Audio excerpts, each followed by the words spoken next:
नमस्कार, मैं हूं सैयद सुहेल और आप देख रहे हैं ये भारत की बात है। होगी देश की हर बात, दिखाएंगे आपको देश और दुनिया की तमाम बड़ी खबरें। लेकिन पहले आपको बताएं ये भारत की बात है में क्या है खास। आज हम आपके लिए क्या खास लेकर आए हैं, आज हम आपको बताएंगे। ये भारत की बात है में आज हम आपको बताएंगे कि सबसे पहले इमरान को कैसे प्रधानमंत्री मोदी ने दिया है करारा जवाब। भारत के उस करारे जवाब की बात करेंगे जिसने पाकिस्तान की बोलती बंद कर दी। भारत ने दुनिया की सबसे बड़ी संसद में पाकिस्तान और उसके प्रधानमंत्री इमरान खान को ऐसा आईना दिखाया कि इमरान खान बगले झांकने लगे। इमरान और पाकिस्तान की फजीहत तो तभी हो गई थी जब बाइडेन के बुलावे पर मोदी व्हाइट हाउस में डिनर कर रहे थे और इमरान खान घर में टेलीविजन पर तस्वीरें देखकर मायूस हो रहे थे। इमरान पाकिस्तान में बैठकर आतंकी प्लान बना रहे थे। दरअसल पाकिस्तान की फितरत धोखेबाजी है, आदत दहशतगर्दी है और मकसद भारत में आतंक फैलाना है। भारत के खिलाफ प्रोपेगेंडा फैलाने की कोशिश पाकिस्तान कई सालों से कर रहा है, लेकिन ना तो वो आज तक कामयाब हो सका और ना ही उसका मकसद कभी कामयाब हो पाएगा। संयुक्त राष्ट्र में भारत के खिलाफ पाकिस्तान ने एक बार फिर जहर उगला, लेकिन इस बार उसे ऐसा जवाब मिला कि उसकी बोलती बंद हो गई। बात करेंगे उस सबसे बड़े खतरे की जो दुनिया पर इस वक्त मंडरा रहा है। एक ऐसा खौफनाक खतरा जिसके तसव्वुर भर से दिल कांप जाए। अमेरिका पर 9/11 अलकायदा के दहशतगर्दों ने वो हमला किया था जिसका खौफ आज भी लोगों के दिलों और दिमाग में ताजा है। जिस वक्त 9/11 का हमला हुआ, अफगानिस्तान में तालिबान की हुकूमत थी और आज एक बार फिर अफगानिस्तान में तालिबान का खौफ है। ऐसे में 9/11 हमले का खतरा एक बार फिर से मंडराने लगा है, लेकिन इस बार खतरा तालिबान से भी ज्यादा खतरनाक खुरासान से है। इसके अलावा बात करेंगे ड्रैगन की उस धमकी की जिसके पीछे दरअसल उसका सबसे बड़ा डर छिपा है। बताएंगे कि आखिर चीन क्यों बिलबिलाया हुआ है और उसकी इसी बिलबिलाने का नतीजा है कि वो अब दुनिया को परमाणु हमले की धमकी दे रहा है। शुरू करें उससे पहले आपको बता दें कि रिपब्लिक भारत आपसे जुड़े हर मुद्दे के लिए आवाज उठाता है। आप भी अपनी आवाज उठाइए, रखिए अपने विचार अपनी भाषा में कू ऐप पर। रिपब्लिक भारत अब कू ऐप पर भी मौजूद है। तो शुरू करें, यह भारत की बात है कि सबसे पहले 5 मिनट में बड़ी खबरें।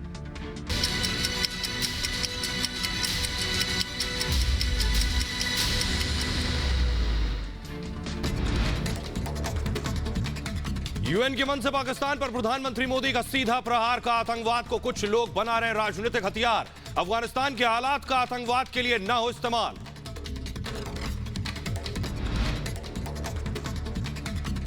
रिग्रेसिव थिंकिंग के साथ जो देश आतंकवाद का पॉलिटिकल टूल के रूप में इस्तेमाल कर रहे हैं, उन्हें ये समझना होगा कि आतंकवाद उनके लिए भी उतना ही बड़ा खतरा है।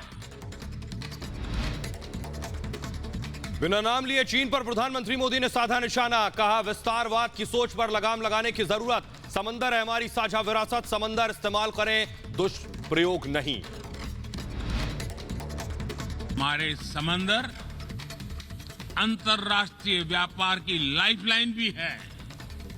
इन्हें हमें एक्सपांशन और एक्सक्लूजन की दौड़ से बचाकर रखना होगा।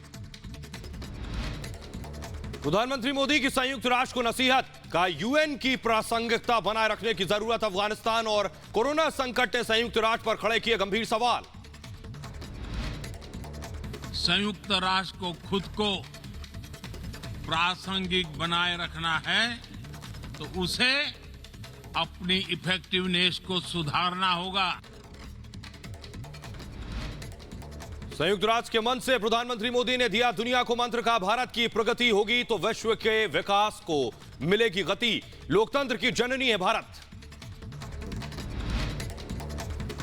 न्यूयॉर्क में यूएन हेडक्वार्टर के बाहर भारतीयों से मिले प्रधानमंत्री मोदी। लोगों ने भारत माता की जय के लगाए नारे। प्रधानमंत्री मोदी ने सभी लोगों का अभिवादन किया। संयुक्त राष्ट्र सुरक्षा परिषद में भारत की स्थायी सदस्यता पर विदेश सचिव का बड़ा बयान। का बाइडेन चाहते हैं भारत यूएनएससी में आए। संयुक्त राष्ट्र सुरक्षा परिषद में प्रधानमंत्री मोदी के भाषण की बीजेपी अध्यक्ष जेपी नड्डा ने तारीफ की। कहा, प्रधानमंत्री ने दुनिया का ध्यान आतंकवाद पर खींचा है। पीएम ने भारत का पक्ष मजबूती से यूनाइटेड नेशंस जनरल असेंबली में रखा है। आतंकवाद और समुद्री सीमा तक के मुद्दों पर माननीय प्रधानमंत्री जी ने जिस तरह से वैश्विक समुदाय को एक साथ आने के लिए प्रेरित किया है, वह काबिले तारीफ है। रक्षा मंत्री राजनाथ सिंह का पाकिस्तान पर प्रहार का। कट्टरपंथी आतंकी समूहों का समर्थन करता रहा है पाकिस्तान। जो भारत कहता रहा है उसका एहसास बढ़ने लगा है। जम्मू कश्मीर के उरी में घुसपैठ की कोशिश नाकाम। उरी में एलओसी पर सेना और आतंकियों की मुठभेड़। दोनों तरफ से गोलीबारी जारी। जम्मू कश्मीर के पूर्व सीएम फारूक अब्दुल्ला ने की तालिबान से बात करने की वकालत। अफगानिस्तान में भारी निवेश फंसा है, बात करने में क्या हर्ज है। रिपब्लिक भारत पर आईएसआई की खालिस्तानी साजिश बेनकाब हो गई। आईएसआई एजेंट गुलाम नबी फई ने पैसे देकर जमा की भीड़। रिपब्लिक के senior executive editor Abhishek Kapoor के सवालों से भागा फई। अफगानिस्तान में तालिबानी क्रूरता की सबसे ताजा तस्वीर सामने आई है। हेरात में एक शख्स को सरेआम फांसी पर लटकाया गया। तालिबान के खिलाफ मोर्चे पर डटे पंजशीर के योद्धा। हिंदुकुश पहाड़ पर तैनात एनआरएफ के लड़ाकों की तस्वीर आई सामने। अफगानिस्तान के नंगरहार में सड़क किनारे कार में धमाका। आतंकी हमले में एक शख्स गंभीर रूप से जख्मी। किसी आतंकी संगठन ने अब तक हमले की नहीं ली जिम्मेदारी। बगलान प्रांत के खोस्त में तालिबानियों के खिलाफ आए लोग नेशनल रेजिस्टेंस फ्रंट को दिया समर्थन। मसूद के लड़ाकों पर जताया भरोसा। दिल्ली शूटआउट की जांच तेज। दिल्ली पुलिस की क्राइम ब्रांच रोहिणी कोर्ट पहुंची। क्राइम सीन की पड़ताल की। कल गैंगस्टर जितेंद्र गोगी की गोली मारकर हत्या हुई थी। दिल्ली शूटआउट कांड में बड़ा खुलासा। हमलावरों ने वारदात से पहले कोर्ट परिसर की रेकी की थी। कोर्ट से दूर फ्लैट में रुके थे। शूटआउट को अंजाम देने के लिए कार से रोहिणी कोर्ट पहुंचे थे शूटर। महंत मौत केस में एक्शन में सीबीआई। प्रयागराज में बागमारी मठ में सीबीआई ने खंगाले अहम सबूत। बलवीर, सर्वेश और अभिषेक से पूछताछ की। यूपी के प्रयागराज में एमआईएम चीफ असदुद्दीन ओवैसी का ऐलान। बाहुबली अतीक अहमद लड़ेंगे चुनाव। कहा, जैसे मोदी ओबीसी समाज के नेता वैसे ही मुस्लिमों को अपना नेता बनाना होगा।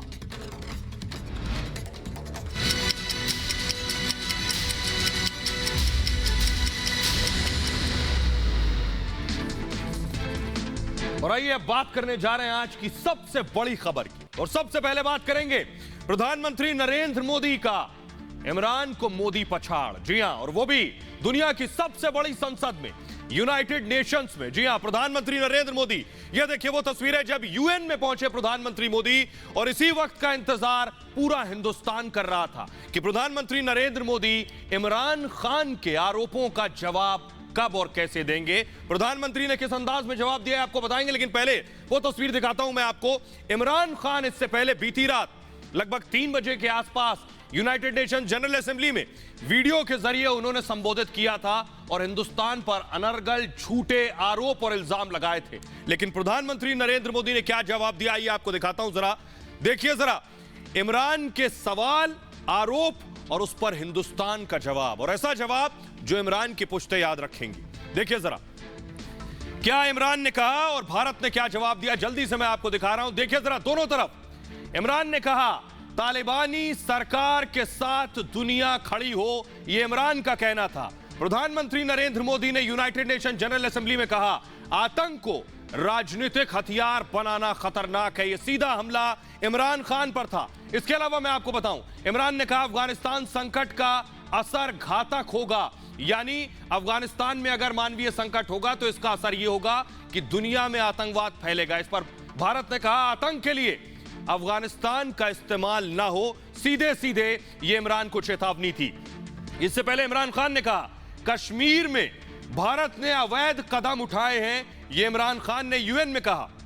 भारत ने जवाब में कहा अवैध कब्जे वाले पीओके यानी पाकिस्तान ऑक्युपाइड कश्मीर, पाक अधिकृत कश्मीर को खाली करे पाकिस्तान, यह सीधा जवाब था इमरान को, जो बहुत जोर का लगा।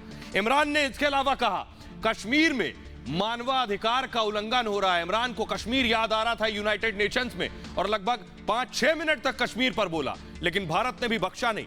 भारत ने कहा कश्मीर पर बार बार इमरान खान सिर्फ सफेद झूठ बोलते हैं। इसके अलावा इमरान खान ने कहा भारत में मुसलमानों पर अत्याचार हो रहा है। इमरान खान अपने मुल्क संभल नहीं रहा उनसे, अपने मुल्क के मुसलमान संभल रहे हैं ना अल्पसंख्यक, लेकिन उन्हें हिंदुस्तान के मुसलमानों की फिक्र थी। भारत ने कहा पाकिस्तान में हिंदुओं का दमन हो रहा है। यह तस्वीर इमरान खान को नहीं दिखाई देती। आइए अब आपको सुनवाने जा रहे हैं, देखिए जरा कैसे यूनाइटेड नेशंस जनरल असेंबली में इमरान खान और प्रधानमंत्री नरेंद्र मोदी दोनों ने संबोधित किया, लेकिन इमरान को पीएम ने करारा जवाब दिया। देखिए रिपोर्ट।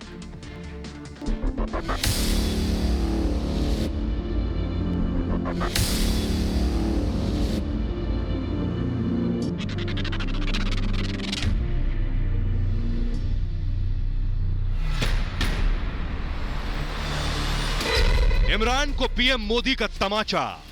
जो देश आतंकवाद का पॉलिटिकल टूल के रूप में इस्तेमाल कर रहे हैं, उन्हें ये समझना होगा कि आतंकवाद उनके लिए भी उतना ही बड़ा खतरा है।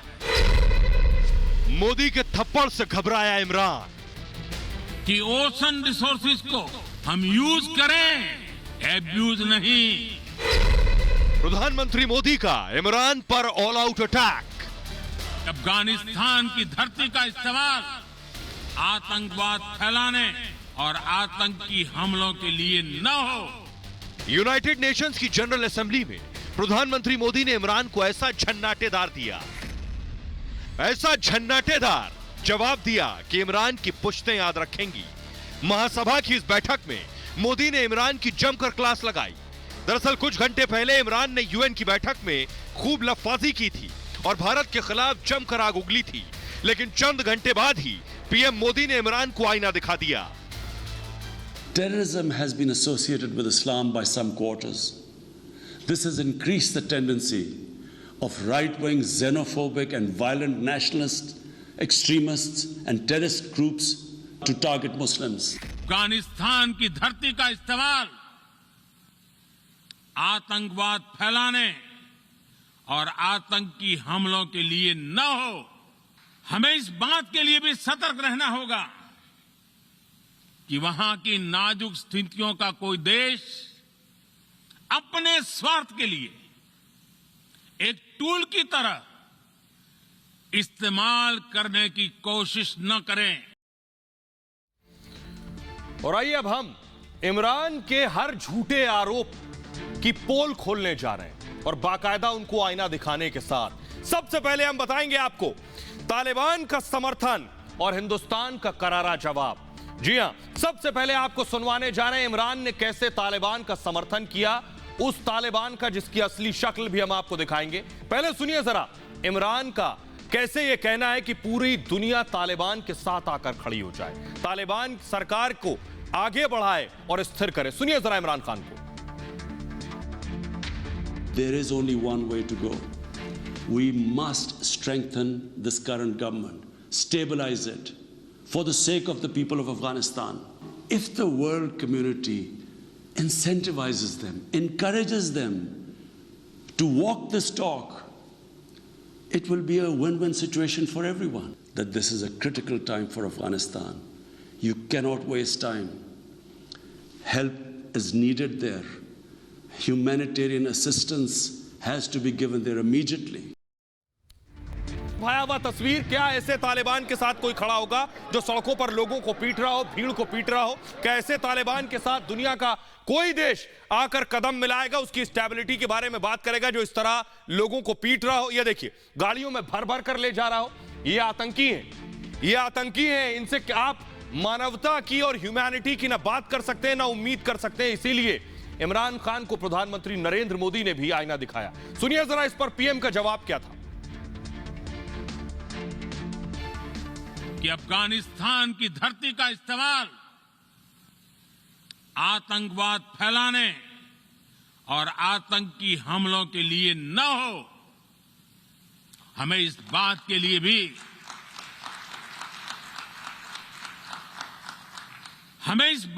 भी सतर्क रहना होगा कि वहां की नाजुक स्थितियों का कोई देश अपने स्वार्थ के लिए एक टूल की तरह इस्तेमाल करने की कोशिश न करें। इस समय अफगानिस्तान की जनता को, वहां की महिलाओं और बच्चों को, वहां की माइनॉरिटीज को मदद की जरूरत है और इसमें हमें अपना दायित्व निभाना ही होगा। वैसे तो इमरान खान आतंकियों को पहले से पालते रहे, इसलिए तालिबानियों के साथ खड़ा होना उन्हें कोई दिक्कत होगी नहीं, लेकिन वो मुल्क साथ नहीं खड़े होंगे जिनके लिए टेररिज्म जीरो टॉलरेंस है। इमरान की एक और पोल खोल, अल्पसंख्यकों पर इमरान की पोल खोल। हिंदुस्तान के मुसलमानों पर इमरान खान ने झूठी हमदर्दी दिखाई है, लेकिन आपको बताएंगे भारत ने इस पर क्या जवाब दिया है। पहले इमरान को सुनिए।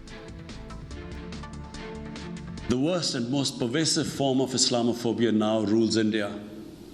The hate-filled Hindutva ideology propagated by the fascist RSS BJP regime has unleashed a reign of fear and violence against India's 200 million Muslim strong community. Mob lynching by cow vigilantes, frequent pogroms such as the one in New Delhi last year, discriminatory citizenship laws to purge India of Muslims, and a campaign to destroy mosques across India and obliterate its Muslim heritage and history are all part of this criminal enterprise. Imran Khan को हिंदुस्तान के मुसलमानों की अल्पसंख्यकों की बहुत फिक्र है, लेकिन पाकिस्तान में हो क्या रहा देखिए जरा। ये कोई पुरानी तस्वीर नहीं है सन 47 की और 80, 82 और 90 की तस्वीर नहीं है, 2021 की तस्वीर है। पाकिस्तान में मंदिर को किस तरह से तोड़ दिया गया।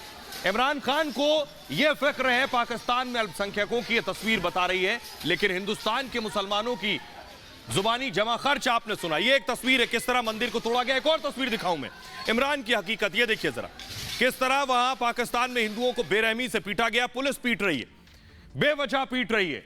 बाकायदा भारत ने भी इमरान खान को यूनाइटेड नेशंस में ही जवाब दिया है, और यह आईना दिखाते हुए सुनिए जरा भारत का जवाब इमरान खान को। Today, the minorities of Pakistan, the Sikhs, the Hindus, the Christians, live in constant fear and state-sponsored suppression of their rights. This is a regime where anti-Semitism is normalized by its leadership and even justified. Dissenting voices are muzzled daily, and enforced disappearances and extrajudicial killings are well documented. Pluralism is a concept which is very difficult to understand for Pakistan, which constitutionally prohibits its minorities from aspiring for high offices of the state. और आइए अब आपको दिखाने जा रहे हैं कैसे इमरान ने कश्मीर राग अलापा। सोचिए यूनाइटेड नेशंस में इमरान कश्मीर को कैसे भूल सकते थे। तो लंबा चौड़ा झूठा भाषण कश्मीर पर भी इमरान खान ने दिया, लेकिन कश्मीर पर भी भारत ने इमरान को कड़ा जवाब दिया है। सुनिए जरा पहले इमरान खान को। A series of illegal and unilateral measures in occupied Jammu and Kashmir since 5th August 2019. It has unleashed a reign of terror by an occupation force of 900,000. It has jailed senior Kashmiri leadership, imposed a clampdown on media and internet. It has extrajudicially killed hundreds of innocent Kashmiris in fake encounters and imposed collective punishments by destroying entire neighborhoods and villages. We had unveiled a detailed dossier on gross and systematic violations of human rights by the Indian security forces in occupied Jammu and Kashmir.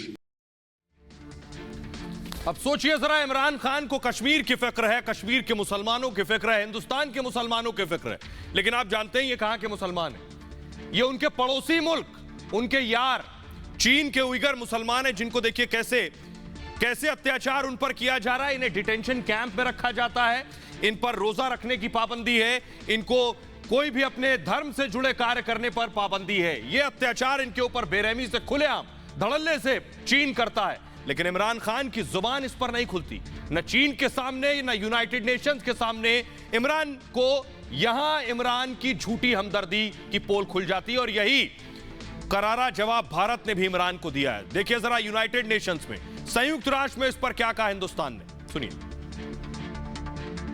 Mr. President, let me reiterate here that the entire Union territories of Jammu and Kashmir and Ladakh were, are, and will always be an integral and inalienable part of India. This includes the areas that are under the illegal occupation of Pakistan. We call upon Pakistan to immediately vacate all areas under its illegal occupation. The world has not forgotten that the mastermind behind that dastardly event, Osama bin Laden, got shelter in Pakistan. Pakistan leadership continues to glorify him as a martyr. और आइए अब आपको दिखाने जा रहा हूं, पाकिस्तान को दरअसल ऐसा जख्म मिला है जो रह रहकर उस पर सालता है। ये देखिए जरा, ये दुनिया का नक्शा और ये भारत का नक्शा मैं आपको दिखा रहा हूं। ये पाकिस्तान का हिस्सा हुआ करता था बांग्लादेश, ये पाकिस्तान यहां, और ये पूर्वी पाकिस्तान कभी हुआ करता था जो बांग्लादेश बन गया। यही दर्द है सबसे ज्यादा इमरान खान को, पाकिस्तान को, बाजवा को, कि जो हिंदुस्तान ने बांग्लादेश बनाकर पाकिस्तान के साथ किया। इसलिए पाकिस्तान अब इस कोशिश में है कि कैसे भारत में कभी कश्मीर का नाम लेकर, कभी पंजाब का नाम लेकर उग्रवाद को बढ़ावा दे। ये देखिए जरा, ये जम्मू कश्मीर और पंजाब, तो वजह साफ है कि क्या कर रहा है पाकिस्तान जम्मू कश्मीर और पंजाब में। आइए अब आपको बताने जा रहा हूं, झूठा प्रोपेगेंडा, दोनों की पोल हम खोलने जा रहे हैं, कश्मीर को लेकर भी और पंजाब को लेकर भी। देखिए जरा, हिंदुस्तान की मार से पाकिस्तान किस कदर बौखलाया हुआ है, इसकी एक बानगी मुस्लिम देशों के संगठन OIC, जिसे आप ऑर्गेनाइजेशन ऑफ इस्लामिक कोऑपरेशन के नाम से जानते हैं, इसकी बैठक हुई और शुक्रवार को हुई इस बैठक में पाकिस्तान के बहकावे पर OIC ने भारत के खिलाफ अपनी सारी सीमाएं लांघ दी और जमकर आग उगली, जिसका भारत ने भी करारा जवाब दिया। इस बैठक में इस्लामी देशों के यानी मुस्लिम मुल्क ने आरोप लगाया कि भारत कश्मीर में लोगों का उत्पीड़न कर रहा है, यूनाइटेड नेशन सिक्योरिटी काउंसिल के प्रस्तावों की अनदेखी कर रहा है, आर्टिकल 370 हटाकर मनमानी कर रहा है और इसके लिए भारत के खिलाफ कार्रवाई होनी चाहिए। पाकिस्तान और कुछ मुस्लिम देशों के उकसावे पर OIC की इस बयानबाजी को हिंदुस्तान ने बहुत गंभीरता से लिया और पलटकर बहुत करारा जवाब दिया है। भारत ने दो टूक कहा है, OIC अपने मंच का गलत इस्तेमाल न करे, यानी मुस्लिम देशों का इस संगठन इस मंच का गलत इस्तेमाल न करे। OIC किसी देश के आंतरिक मामलों में दखलंदाजी न करे और वो निहित स्वार्थों वाला देशों के बहकावे में आने से हर हाल में बचे।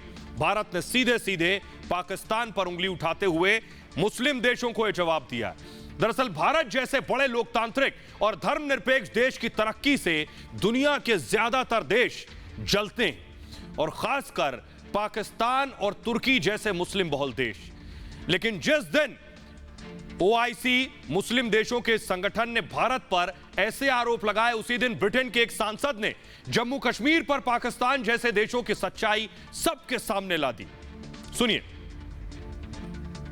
plight of Jammu and Kashmir will be the same as Afghanistan, with Islamist forces coming in and eliminating democracy in the area.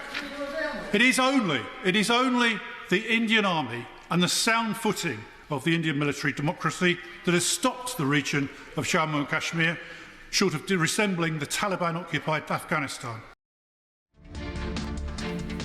दरअसल पाकिस्तान आदत से मजबूर है, वो अपनी नाकामी छुपाने और आतंकी नीति को आगे बढ़ाने के लिए हर पैतरे चलता है, लेकिन बार बार मुंह की खाने के बाद भी बाज नहीं आता। ये तस्वीरें अमेरिका के वॉशिंगटन की हैं, इसे जरा गौर से देखिए और सुनिए भी।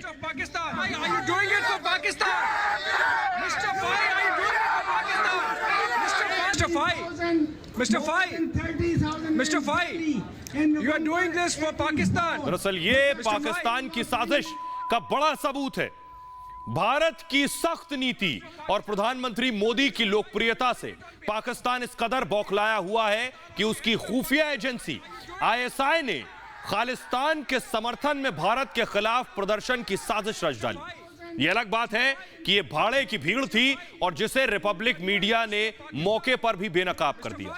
रिपब्लिक मीडिया ने वॉशिंगटन में प्रायोजित इस प्रदर्शन के कर्ता धर्ता गुलाम नबी फाई को काउंटर करने की भी कोशिश की, लेकिन वो चुप्पी साधे रहा और हमारे कैमरे को देखकर भाग खड़ा हुआ। दरअसल कश्मीर में जब पाकिस्तान को कामयाबी नहीं मिल रही तो अब पंजाब और खालिस्तान के नाम पर वो ये हरकतें कर रहा है, लेकिन रिपब्लिक भारत ने बेनकाब कर दिया। देखिए और सुनिए जरा।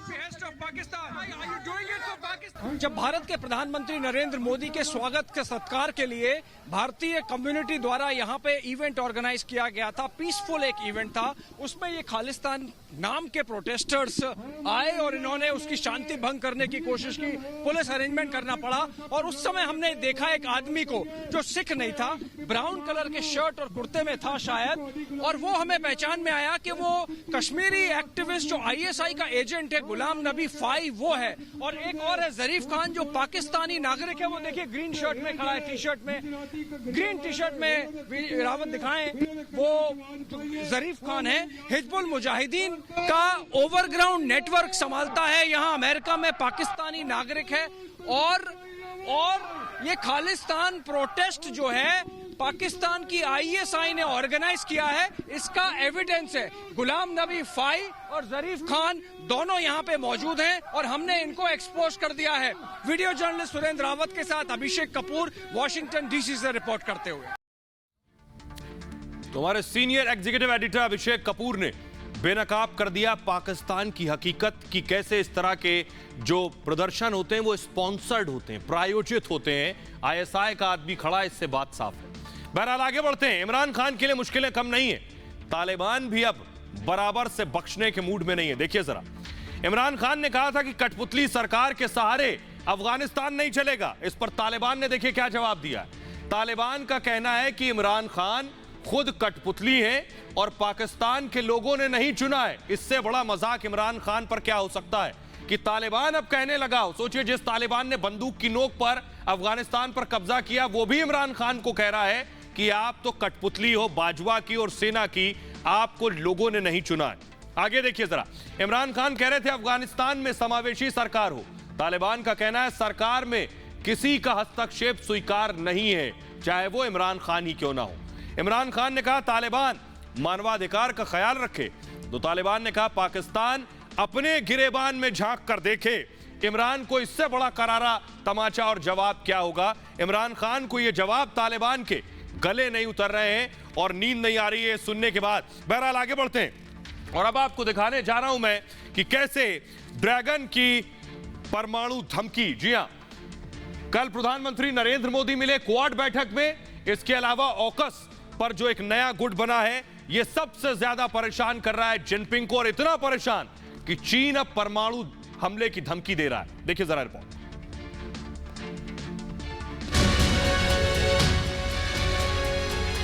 कल अमेरिका में दुनिया के 4 यार मिले, आज चीन परमाणु हमले की धमकी देने लगा। यानी चीन को भारत, अमेरिका, ऑस्ट्रेलिया और जापान का साथ आना गले नहीं उतर रहा। अब हिंद प्रशांत क्षेत्र में ना तो ड्रैगन की मनमानी चल पाएगी और ना ही वो अपना फन उठा पाएगा। ऐसे में चीन का कसमसाना लाजमी है। चीन के बौखलाने की सबसे बड़ी वजह है कि अमेरिका, ब्रिटेन और ऑस्ट्रेलिया के बीच हुई वो परमाणु पनडुब्बी डील जिसे ऑकस कहा जा रहा है। चीन की घबराहट का आलम इस हद तक पहुंच चुका है कि वो अब परमाणु हमले की धमकी पर आमादा हो गया है। लिहाजा चीन परमाणु बम से हमला न करने की शुरुआत की अपनी नीति को भी खत्म करने की बात कर रहा है। चीन ने 1968 में इस नीति को अपनाया था, जिसके मुताबिक चीन परमाणु हथियारों का इस्तेमाल सिर्फ जवाबी कार्रवाई के लिए करेगा। अमेरिका, ब्रिटेन, ऑस्ट्रेलिया को परमाणु पनडुब्बियां देने वाले हैं। यही बात चीन को सबसे ज्यादा चुभ रही है। और आइए आपको जल्दी से बताते हैं चीन को क्या इतना अखर रहा है कि वो कह रहा है परमाणु हमला करने की जरूरत हो गई, अब फिर से सोचना पड़ेगा। देखिए जरा, आपको बताने जा रहे हैं ग्राफिक्स के जरिए कि आखिर चीन क्या कह रहा है। ऑकस यानी अमेरिका, ब्रिटेन और ऑस्ट्रेलिया में एक डील हो गई।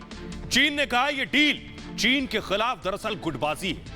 ऑकस पर आगे दूसरा ग्राफिक्स में दिखाऊंगा कि ऑस्ट्रेलिया, यूएस ऑस्ट्रेलिया को, दरअसल अमेरिका ऑस्ट्रेलिया को परमाणु पनडुब्बियों की तकनीक देगा, परमाणु पनडुब्बियों की। चीन का क्या कहना है कि जैसे ही चीन को पता चला कि ऑस्ट्रेलिया के पास परमाणु पनडुब्बी आ जाएगी, चीन का कहना है परमाणु हमले की तैयारी करनी चाहिए। सोचिए जरा, ऑकस में देखिए, ऑस्ट्रेलिया परमाणु पनडुब्बियों का निर्माण करेगा, न सिर्फ देगा बल्कि निर्माण भी ऑस्ट्रेलिया में होगा। चीन ने क्या कहा, जवाबी कार्रवाई की जो नीति है उसे छोड़ना होगा। यानी चीन की अब तक नीति यह थी कि पहला न्यूक्लियर अटैक हम नहीं करेंगे, उधर से होगा तो हम जवाब देंगे। तो चीन का कहना है कि इस नीति को अब त्यागना होगा। हिंद प्रशांत क्षेत्र में ये पनडुब्बियां तैनात हो सकती हैं जहां चीन अपनी दादागिरी और हुकूमत चलाता है। चीन को अब डर यह है कि दबदबे को कम नहीं होने देना चाहिए। यह है चीन की परेशानी। आइए अगली बड़ी खबर आज की क्या है। अगली बड़ी खबर यह है कि अफगानिस्तान में तालिबान आ गया, लेकिन डर यह सता रहा है कि 9/11 जैसा हमला क्या दोबारा हो सकता है। दुनिया पर 9/11 पार्ट 2 का खतरा मंडरा रहा है। वो तस्वीरें मैं दिखाऊंगा जो 9/11 की तस्वीरें हैं। ये तस्वीरें आज भी सबके जहन में ताजा हैं और खुद अमेरिका के पूर्व नेशनल सिक्योरिटी एडवाइजर का कहना है 9/11 जैसा हमला दोबारा हो सकता है। देखिए जरा रिपोर्ट।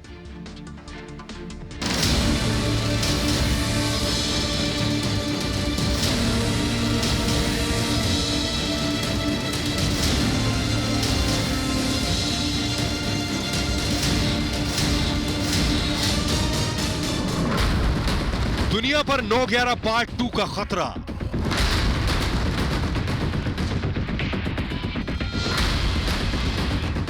बीस साल बाद फिर होगा 9/11 जैसा हमला।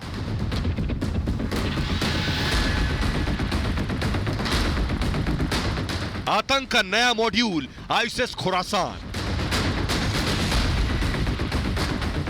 20 साल पहले इन तस्वीरों को देख न सिर्फ अमेरिका बल्कि पूरी दुनिया कांप उठी थी। इसी साल 9/11 हमले को 20 साल पूरे हुए, लेकिन अब एक बार फिर 9/11 जैसे हमले का खतरा दुनिया पर मंडरा रहा है। एक बार फिर ऐसी ही खौफनाक तस्वीरें दुनिया के सामने आ सकती हैं। दरअसल अमेरिका के पूर्व राष्ट्रीय सुरक्षा सलाहकार जॉन बोल्टन ने कहा है कि आईएसएस के अलकायदा समेत दूसरे ग्रुप अमेरिका और उसके सहयोगियों पर हमले की योजना बना रहे हैं, जो कि बहुत रियल है। उन्होंने कहा कि अमेरिका इस बात से अनजान है कि अफगानिस्तान में किस ग्रुप को कहां पनाहगाह मिली हुई है। बोल्टन ने कहा कि अमेरिका पर 9/11 जैसा एक और हमला होने का जोखिम बहुत वास्तविक है। हजारों विदेशी लड़ाकों के अफगानिस्तान वापस आने की खबरें पहले ही आ चुकी हैं। फर्क सिर्फ इतना है कि अमेरिका में हुए 9/11 हमले को अंजाम दिया था अलकायदा के खूंखार आतंकियों ने, लेकिन अब जो खतरा सर उठाए खड़ा है उसके पीछे आईएसएस खुरासान का हाथ है।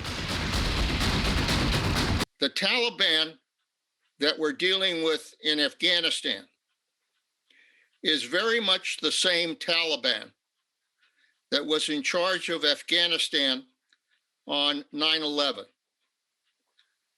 And that Taliban provided a safe haven for Al-Qaeda and terrorism to develop plans for the 9/11 attack. I see the present Taliban very much representing those who were in charge at the time of 9/11. And that means that the danger is they are going to provide a safe haven for terrorists. तो 9/11 हमले के खतरे की बात सिर्फ एक शख्स ने नहीं कही, एक के बाद एक कई बड़े लोग इसको दोहरा चुके हैं। सोचिए जरा, 9/11 की तस्वीरें जहन में आते ही रोंगटे खड़े हो जाते हैं। किस किस ने कहा है, देखिए जरा। MI5 मैं आपको बताऊं, ये पहली बार नहीं है जब 9/11 जैसे हमले का खतरा मंडरा रहा। अफगानिस्तान में तालिबान की वापसी के बाद से ही लगातार इस तरह की चेतावनियां मिलती रही। प्रधानमंत्री स्वदेश रवाना हो रहे हैं। प्रधानमंत्री ने ट्वीट भी किया, भारत अमेरिका के संबंध और मजबूत होंगे। भारत अमेरिका के लोगों का जुड़ाव ही असली संपत्ति है। तो प्रधानमंत्री ने अमेरिका से भारत लौटने से पहले ट्वीट किया है कि दोनों मुल्कों के रिश्ते बेहतर होंगे आने वाले वक्त में। और प्रधानमंत्री का यह दौरा यादगार रहेगा क्योंकि प्रधानमंत्री ने न सिर्फ अमेरिका के राष्ट्रपति से पहली बार आमने सामने मुलाकात की है, क्वाड में जो भारत की भूमिका होगी वो भी बहुत अहम होने वाली है। अमेरिका से रवाना होने से पहले प्रधानमंत्री ने एक ट्वीट भी किया है। द्विपक्षीय और बहुपक्षीय वार्ता सफल रही। प्रधानमंत्री ने अपने ट्वीट में ये बातें लिखी हैं। भारत अमेरिका के रिश्ते जो हैं और ज्यादा मजबूत होंगे और भारत अमेरिका के लोगों का जुड़ाव ही असली ताकत है, असली संपत्ति है। ये प्रधानमंत्री ने ट्वीट कर बातें लिखी हैं। ये भारतीय विमान की तस्वीरें। प्रधानमंत्री विमान में सवार हुए, लेकिन जो लोग उन्हें छोड़ने आए थे उन्हें प्रधानमंत्री ने धन्यवाद किया और उसके बाद भारत वापस लौटेंगे इस विमान से पीएम मोदी।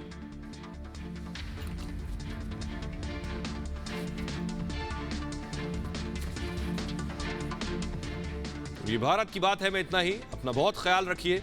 एक छोटे से ब्रेक के लिए रुक रहे हैं, लौट रहे हैं कुछ और बड़ी खबरों के साथ।